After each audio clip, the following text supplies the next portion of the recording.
My mother signed me up for blind dates while I was married. My husband went to one of them. I'd been married to Daniel for 4 years when my mother decided our marriage wasn't real because we hadn't had a big wedding. We'd gotten married at the courthouse with just 2 witnesses because Daniel's mom was dying of cancer, and we wanted her to be there. She passed away 3 weeks later, grateful she'd seen her son get married. My mother, Janet, refused to come because she said courthouse weddings didn't count, and we'd embarrassed her by not having a proper celebration. She told everyone we were just living together, not really married, even after I showed her our marriage certificate. She'd introduced Daniel as my boyfriend or roommate, never my husband. At family gatherings, she'd seat us at different tables, saying married couples sat together and we didn't qualify. When we bought our house together, she told the relatives I was making a mistake buying property with someone I wasn't married to. My cousin had to show her our wedding announcement in the newspaper before she'd stop saying it at every family event. But then Janet decided the real problem was that Daniel wasn't good enough for me. He worked as a mechanic, had his own shop with 4 employees, made good money, but Janet thought I should have married a doctor or lawyer. She'd been telling her friends I was single since the day we got married. One day I got a call from a stranger named Anthony, saying he was confirming our dinner date for Saturday. I told him he had the wrong number. He said my mother, Janet, had given him my number and showed me a text from her with my photo, my phone number, and a message saying I was shy but definitely interested. I told him I was married and my mother had no right to give out my information. He apologized and said Janet had specifically told him I was single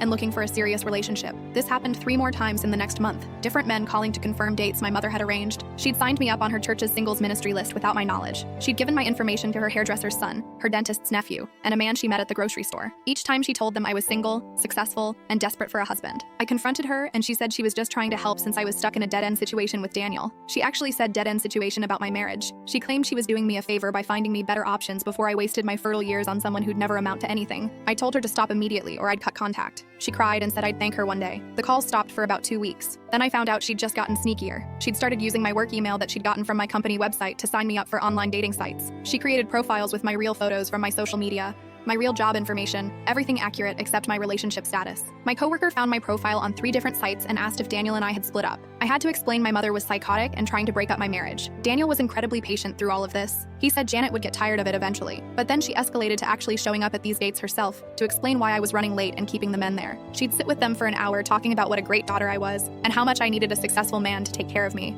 One of the men she'd done this to worked at the same medical complex as my friend Rachel. He told her the whole story about how this crazy woman had kept him at a restaurant for 2 hours, insisting her married daughter was going to leave her husband for him. Janet had actually told him that Daniel was abusive, and I was too scared to leave without another man lined up. That's when Daniel had enough. He said he was going to handle it his way. I didn't think she'd actually continue after I'd threatened to cut contact, but sure enough, Anthony called again. Janet had reached back out to him, saying I'd changed my mind and was ready to leave my husband. She'd set up dinner at an upscale steakhouse for Friday night. Daniel put on his nicest suit and went to the restaurant. Anthony was there with Janet, who was in the middle of explaining that I was just parking the car. When Daniel sat down at their table, Janet went white. Full story on channel, link below.